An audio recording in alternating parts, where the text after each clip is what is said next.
Assalamualaikum dan salam sejahtera buat penonton Kisah Semasa TV.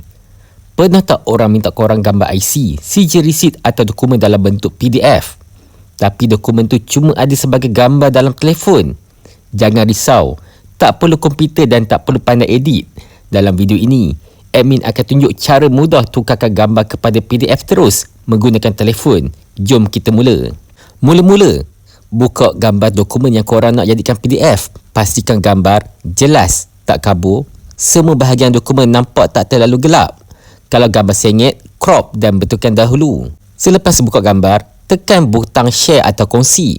Biasanya simbol dia berbentuk anak panah. Menu pilihan akan keluar. Seterusnya, cari pilihan print atau cetak. Jangan risau, kita tak perlu ada printer. Fungsi print ini boleh digunakan untuk menghasilkan fail PDF pada sesetengah telefon. Pada bahagian pilihan printer, cari save as PDF, simpan sebagai PDF jika pilihan itu tersedia pada telefon korang. Kemudian semak preview dokumen.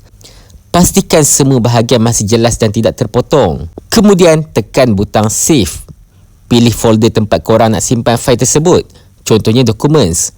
Kemudian beri nama yang mudah dicari. Contoh CJ SPM. Tekan save dan siap.